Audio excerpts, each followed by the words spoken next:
Okay, so in this video I'm going to show you how I create a scorecard using the ScoreApp platform and then import the data into ConvertKit automatically using the native integration it has with ConvertKit. So I'm on the ScoreApp desktop here.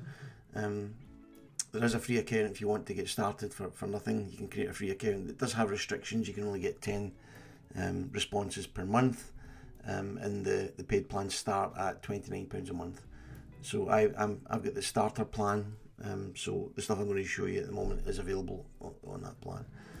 So first thing I'm going to do is create a scorecard, and you get three options. You're going to start from scratch and do it yourself. Pick a template that's already been created by ScoreApp, or you use the AI setup wizard. It's a beta tool at the moment.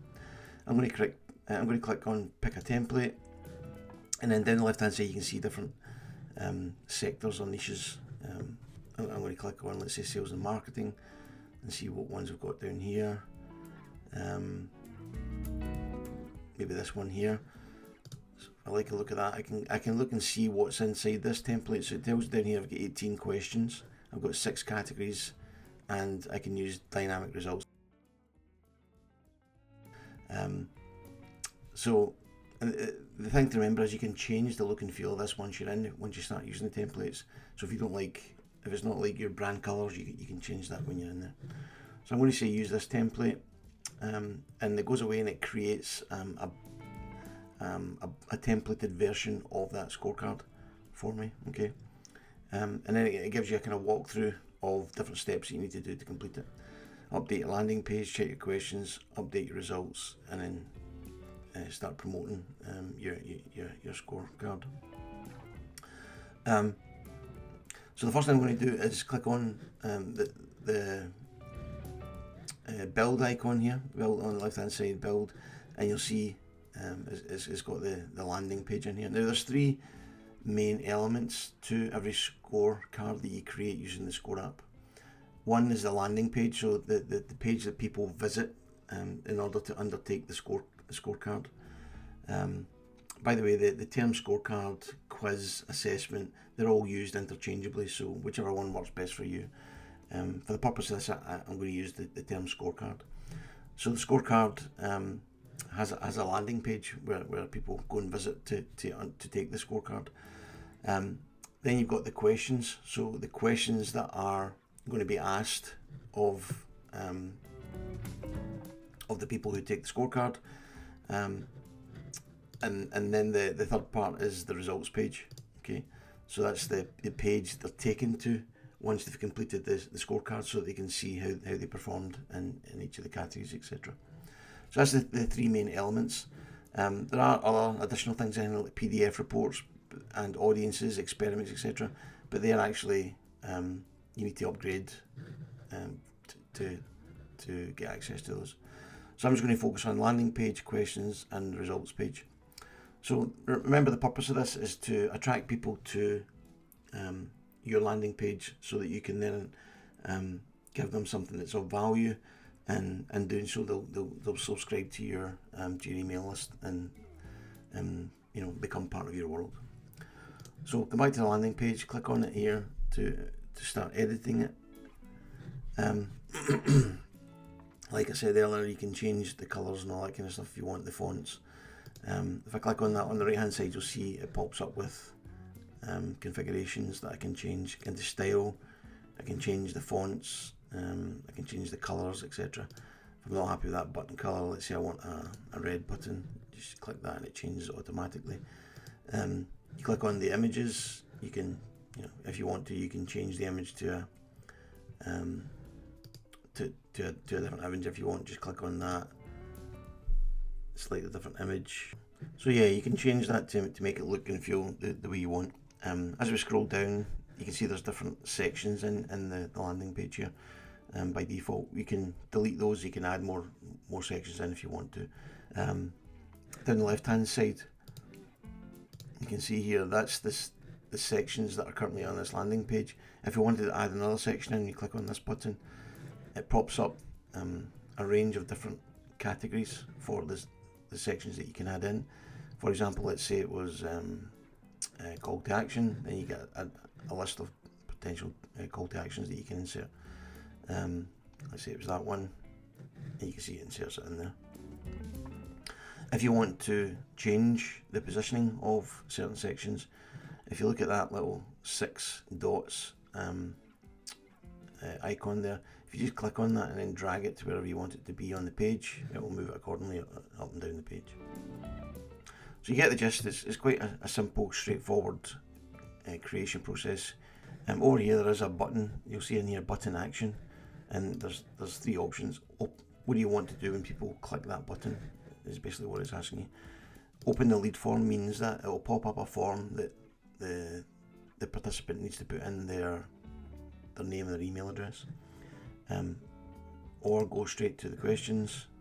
Now, if you select that one, it will pop up and ask you, do you want to make the lead form optional? I don't recommend that. I always recommend collecting the details, or alternatively go to an external link if you want to. So I'm going to leave it open lead form. That's the one I want. If you want to preview what it's going to look like, just click on that little icon up there, preview, and you can see this is what it looks like. Okay. So if I say take the quiz, it pops up the name and email address, and it'll start the quiz. So now we've done that. That's the first one. So we've got the landing page now. The second thing we're going to look at is the questions. I'm going to leave page. I'm not going to save that. It's just saying I didn't say the changes I made. And you can see in here that the template includes these 18 questions. Now, if I get into categories, you can see there that it's got 1, 2, 3, 4, 5, 6 categories. Now, I typically wouldn't have 6 categories. I'd narrow it down to maybe 2 or 3 categories. But you can have as many categories as you want. That questions can then form a part of that category. So, for example, if I get in here, I can see the strategy room category has got these 3 questions in it. Data center, those 3. Campaign, those 3. Reach amplifier, etc., etc. Okay. And if you want to add a new question, simply click Add Question, and you get a list of potential question formats. So yes, no, maybe, multiple choice buttons, multiple choice checkbox, etc. Choose whichever one's most meaningful for you.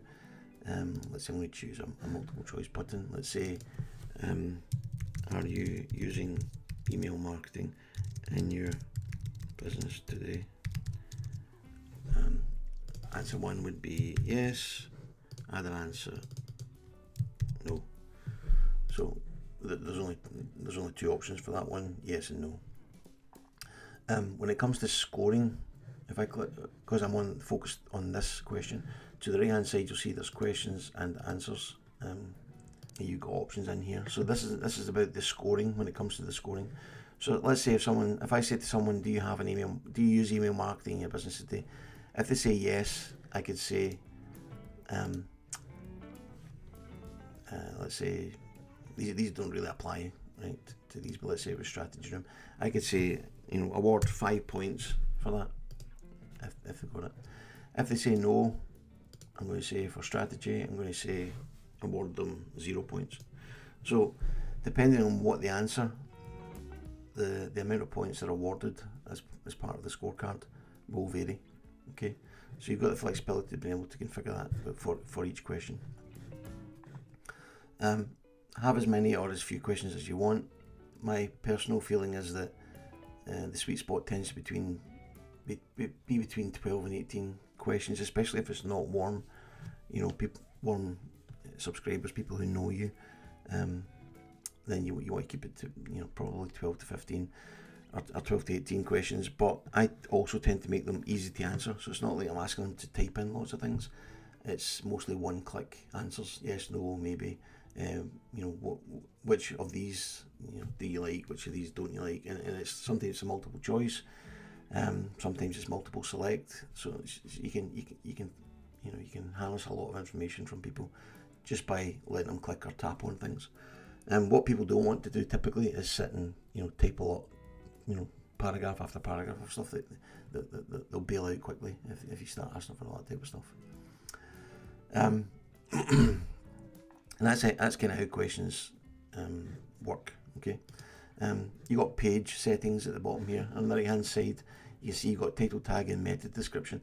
This is this is to help your page be found using SEO. So if you want to type in there and your title tag and your meta description keywords that is typical for your niche, for what you offer, and for how you would like to be found when people are searching for it. So if you were, I don't know, let's say it's for me for email marketing or ConvertKit, if someone was to type in elements or search terms that had those elements included in it, I would like this page to be, have a chance of being found. Yeah, so that's questions. So now we've looked at landing pages, questions, and then the final part is results page. So we look at this one. Again, it's just telling me I haven't saved stuff, so I'm going to ignore that. And essentially what this is the page that people will be taken to once they've completed the scorecard, and it will show them the score they got in that particular scorecard, and it'll split it by category. So you can see in this sort of pie chart here, it's got the 1, 2, 3, 4, 6 categories, and it breaks it down into what the score was. Again, just like the landing page, you can add in more sections to this page if you want to. These are just been added in by default into the template. But if you wanted to add more sections in, again, just click on that little button there, and it gives you, other things that you can add in. So overall score, categories, individual categories, and how you want to display that to if I wanted to add that one in, I could add that into the results page as well. So much like the landing page, you got all these options too. The SEO stuff is not so applicable here because the results page will never be found by anyone because it's specific and unique to the person taking the scorecard, whereas a landing page is a generic one that anybody can visit and use. So that's how we create the landing page, the questions, and the results page. If I go to the main menu here under settings, this is the settings for the scorecard itself. So up here it's got a name, so the name of whatever you want to call your scorecard, this is what it's going to be for people who are taking it. And then down here is the scorecard URL. So this bit here you can't change, and this bit here you can't change unless you want to upgrade to a different plan, but on this one you can't. In there is the bit you do have latitude to be able to change, put in something to do with email marketing in my case, something like that, and then save it, and this would be the URL that people would be directed to if they wanted to take the scorecard. There's a whole bunch of other different options in here around the scorecard itself, like the branding, the default fonts and colours, etc. Your lead form, you've got in there first name and email address by default. Last name's not necessarily mandatory. I don't personally collect last name, but you can if you wanted to.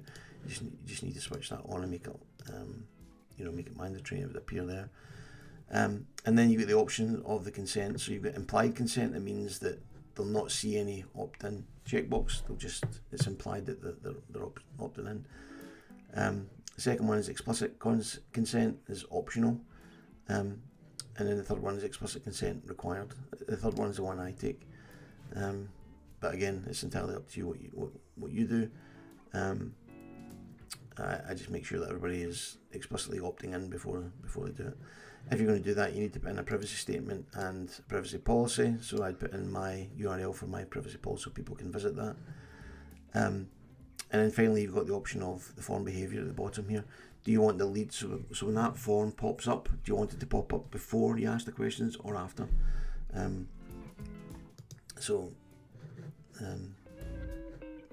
example of what that looks like. So if I click that, it goes straight into that pop-up box. If I was to take the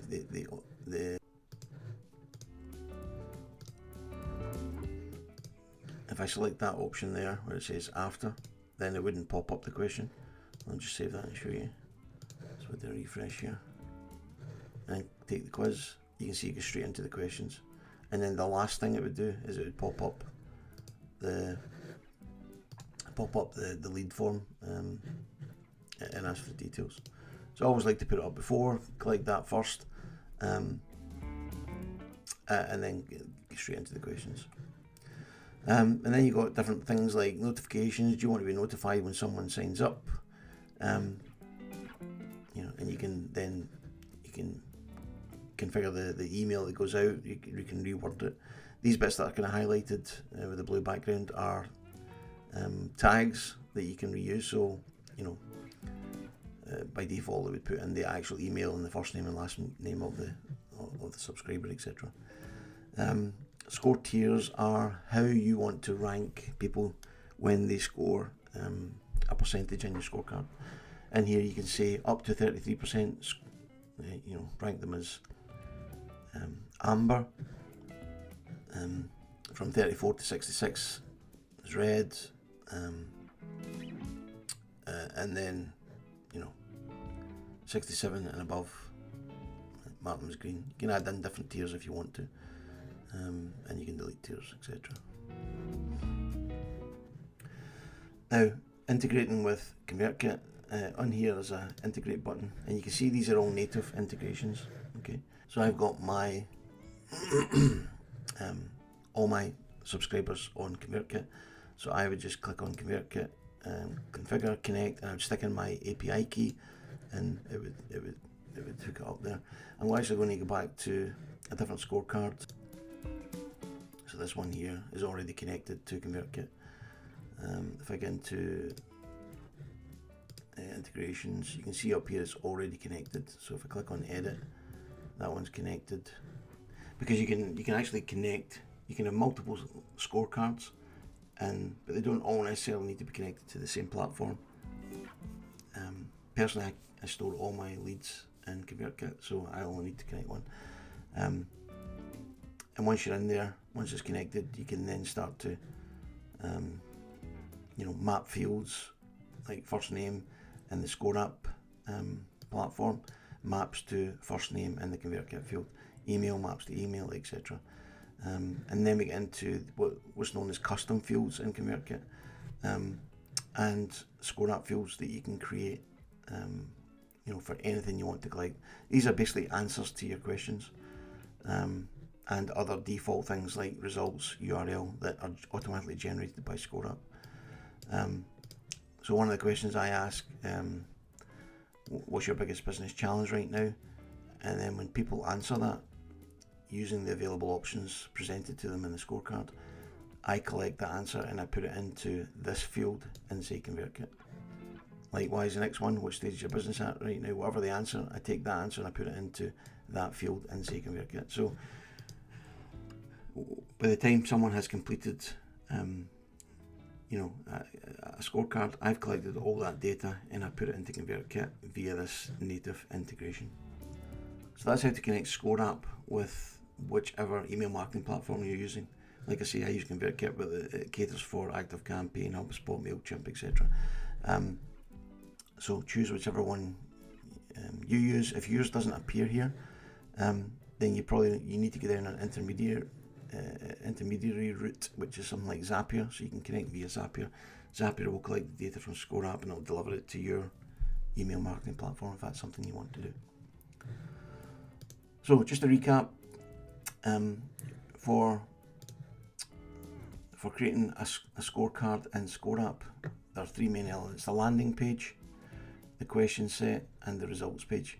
And then you've got the settings that you can change to suit your business needs. And you've got the integration here that you need to do for your scorecard if you want to connect it to ConvertKit or any other email marketing platform. Okay, so hope that was helpful. I'll see you on the next one. Cheers.